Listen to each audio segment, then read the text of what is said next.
Joy Guru, I am Amalendu Chatterjee. I am an ex-associate professor in zoology and a SPR. I do discuss religious or spiritual topics or related topics as far as my little knowledge goes. I have no intention whatsoever to hurt anybody's sentiment. Do subscribe to this channel of mine, namely Onukul Kotha, if you like the content. Today I would like to tell a story. The name of the story in Bengali it is Kashi Kobirajer Golpo. If I may translate it in English, it means that it is the story of Kashi Kobiraj. The story is written by Bibhuti Bhushan Bandopadhyay. He is a very famous writer in Bengali literature. And this story has posed some pertinent points, some pertinent questions. I would like to address these questions. So let me tell the story at first. There was an Ayurvedic physician who was popularly known as Kashi Kobiraj at the village of the writer. And it was almost a regular scene that Kashi Kobiraj used to walk along the courtyard of the writer. And he always had a bag in his hand. Now it was monsoon time. The writer one day saw that Kashi Kobiraj was walking along his courtyard, and the writer said that where are you going? You see, don't you see the rain is coming? Please come here and take a seat here. Kashi Kobiraj, however, stopped and came into the house and took a seat at the roofed terrace, which was used as screen for goddess Chandi. And the writer asked, "Where were you going?" Kashi Kobiraj replied, "You see, I was going to Ranaghat station to board this train, and I had a patient to treat." And the writer asked, who is the patient? Kashi Kobiraj replied, "He is a native of Madras. You know, the new name of Madras is Chennai." And the Kashi Kobiraj went on saying that his leg, his leg has swelled up, and all the doctors have given up the hope to cure him. X-rays have been done 3 times, and I have said that I can cure him without such necessities. Then the writer said that, "So it seems that your practice is running high nowadays?" Then the Kashi Kobiraj replied, "What are you telling? My practice is ever rolling. You should know that I am not only a Ayurvedic physician, I am a tantric also. My way of treatment is based on applying Ayurvedic medicine, following the Tantra system. And I can tell you that I have treated very many diseases just by uttering charms and incantations." The writer said, actually got surprised and said, "What are you telling? Do you want to say that you have treated very many patients simply by exorcising?" Then the Kashi Kobiraj said, "Yes, it was. Yes, it is. And this is precisely the reason why my practice is so roaring." And then suddenly Kashi Kobiraj said that, "Do you believe in the existence of ghost?" The writer got surprised and said, "Well, if I say I do not?" Kashi Kobiraj said, "I was sure that you would say so. After all, you are now conversant with English way of study. And this English way of study has ruined everything. I am stating the hardcore facts, my brother. Don't get angry. And I would like to tell a story of ghost. It is my very own, experience." And then, meanwhile, actually tea did come. And Kashi Kobiraj went on telling the story. And the rain was growing stronger and stronger, and everything was becoming darker and darker. And Kashi Kobiraj, as we all know, used to treat patients using such novel technique, that is Tantra-based Ayurvedic medicine. That's why he got very many calls from far away places. One day he got a call from Shiv Chandra Mukherjee, a Jamindar of Hariharpur. And a writer asked that have you ever gone to Hariharpur? You see, before this incident, Kashi Kaviraj replied, no. And then writer asked, when did you reach there? Kashi Kaviraj replied, well, it was just before evening time. And the writer asked, see, what did you see there? Then Kashi Kaviraj replied that it was a huge mansion, and you see, it was a two-storied building. It had a large drawing room, and the main gate was very huge in shape and size. And but all these were in dilapidated condition. And you see, the moment I entered into the house, I felt a very new and strange kind of sensation, a kind of feeling. And the writer said, what sort of feeling was that? Kashi Kaviraj replied, well, I cannot express it. Neither it was fear, nor it was delightment. But I felt that the building, you see, was inauspicious, was ill-omented, was ominous. But since I have come here, I will have to treat the patient. And I entered into the patient's room, and I saw the patient was a 10-year-old boy. He was the son of Jamindar. And yes, he was suffering from a very obnoxious kind of typhoid fever. And I started my treatment using the traditional way of my treatment, that is tantra-based Ayurvedic medicine. And after after hard labor, I was managed to make him slightly better, and he was slightly recovering from the acuteness. And then it was midnight by then, and I went to bed. A very neat and clean bed was there, and every arrangement was there in perfect condition. And the writer commented, it would have to be, after all, the Jamindar was a very famous Jamindar, as you say. And the writer Kashi Kaviraj replied, see, not only was he a famous Jamindar, he was an aristocratic Jamindar too. And traditional attitude was in full swing even at that point of time. And then when I went to bed, I saw to my wonder that a very beautiful and aristocratic lady was coming through the vast field which was situated in front of the main gate. I was simply got surprised that how a very beautiful and aristocratic woman was moving like this, particularly at this very dead of night, and that too all alone. And the writer asked, how did you know that the lady was an aristocratic lady? Then Kashi Kaviraj replied, well, she had a veil on her head, but whatever little bare parts that I had seen, it was enough to understand that she belonged to a very respectable family. She might be a wife of a very aristocratic person. And then again the writer asked, so how did you deduce that? Then the Kashi Kaviraj replied that, the bare parts that I had seen were brilliantly white complexioned. And the writer asked, what happened next? The Kashi Kaviraj replied that, I was thinking about the matter, but then I am a man of quiet disposition. I thought that, I have come here to treat the patient. It's none of my business. So let her do whatever she likes. But then,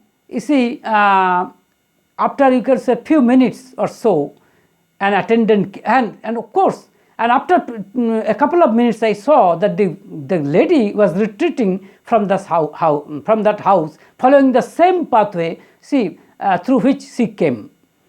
And I was wondering that, how brave this lady was. And then a couple of minutes later, an attendant came and reported to me that the patient was in critical condition. And I immediately attended the patient, and I saw that patient was in a very critical condition. And I started my emergency treatment, and after some time I was able to make him slightly better, and he got slightly improved from the acuteness, and Jamindar stood all along there.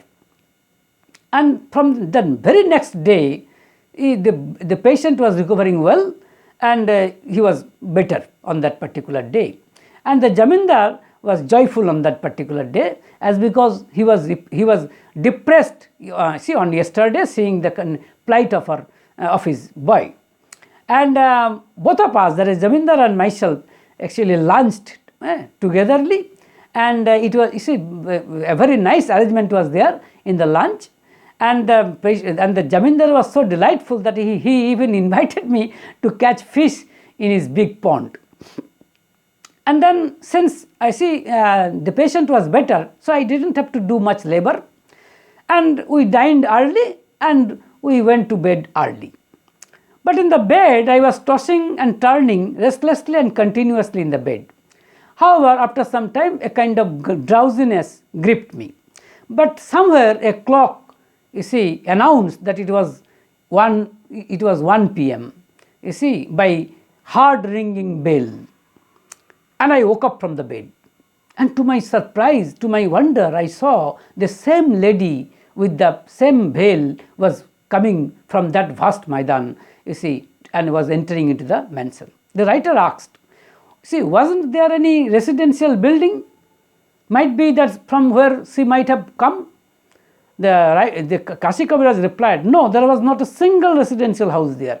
It was a vast, you see, it was a vast field, and you see, after the field there was a river named Kodali, and at the opposite end of the river there was a village named Bolarampur. And the writer asked what happened next, and the Kashi Kaviraj answered that, see, 15 minutes was elapsed, and to my wonder I saw that lady entered into my own room. Then the writer asked, you see, into your own room? The Kashi Kaviraj said yes, and he stood just, you see, in front of me, and he gazed a very hard look. He gave a very hard look towards me. And the writer asked, was there any light in your room? Kashi Kaviraj replied, yes, there was always the lantern in my room. And I saw, and she lifted her veil and said, you must get out from here at once. And then I said that, who are you, mother? Then the lady replied, that's none of your business. You must get out from here right now. I want to know whether you will get out from here, see, or not. And then I said, see, mother, I am a physician. How can I go without completing my treatment? Then the lady answered, or lady actually said that, you see, you can't cure him. You can't protect his life, because I have come to take him back. Then the Kashi, and then I said that, you see, where are you living? And then the lady answered that his father, that is my boy's father, wedded 4 years after my death, and his stepmother is giving constant pain and agony to my child, and my child has been crying all along, and I cannot bear it. I cannot remain in peace at my abode, and I will take him away. You cannot protect him. You cannot resist me. Why will you get disrepute of your profession? So you must go from here at once. And then I said, oh mother, just you will have to think one aspect. That is, I know that Jamindar loves this child very much. If you take him away, then what would be the condition of your husband? Have you thought about this, mother? And then the lady replied, well, he will have issues from this present wife, and he will live with them. Then I said, just see, mother, you will have to think about the plight of your husband. If you do not think, then who will? You see, your husband loves this child. I have a little request to make. You see, I would like to tell the entire story to your husband. And if the Jamindar can manage to debar his wife from tormenting him, then please give me your word that you won't take him away. And please give me a chance to try. And then the lady remained silent for a while, and then ultimately said, well, try then. And saying so, he went away, following the same pathway from which she came earlier. And I saw her entirely, explicitly, throughout the pathway. And ultimately she disappeared in the mist of the moonlight. And then the writer asked, what happened next? Then the Kashi Kaviraj replied, well, after a couple of minutes, again that particular attendant came to my room and said, again the patient is, the patient condition is very serious. And I immediately went to the patient and I saw that really it was a very critical condition. And after treatment, he somehow, got better, and the Jamindar was standing there all alone. And then I said to Jamindar that I have some talkings with you, please come outside. And Jamindar did come outside. Then the writer said, did you tell the entire story to Jamindar? Kashi Kaviraj replied, yes, I did. And I said that your wife was there, at the position that you are standing now. And the writer asked, did Jamindar believe your statement, your story? And then Kashi Kaviraj said, yes, he did. Not only that, he actually busted into tears and said that I had seen her at the place at the head of my lying boy one day during his illness. Yes, Kaviraj, I know that this my new wife is not kind to my boy, but I didn't know the magnitude that she has, magnitude of torture, magnitude of torment, that she had given to him. Well, I will send him to his maternal uncle's house. There he will study, and I will make all the provisions, and I will debar my wife, from doing such, and I will make such arrangements so that the boy will not come in contact with this new wife of mine. And please inform this kind of information, this kind of arrangement to my former wife if you can. And the rest of the story was very short. After that day, the boy was recovering gradually and steadily. And on 11th day, Kashi Kaviraj gave the diet for convalescent, and the boy gradually got cured, fully cured. And the writer asked Kashi Kaviraj, have you seen his mother even for once after this incident? Kashi Kaviraj replied, no. So this is more or less the story. The story is like this. And I think this story has posed certain pertinent points, certain pertinent questions. The first question is, does a dead mother feel for her son? And if it is so, what would be the magnitude of such feeling, or of such feeling? And the second question is, what would be the probable fates of a dead person? And the third question is, can a soul feel or sense after death and before taking the next birth? And the last question, I must say not the least, that is it possible to do some good for the departed soul?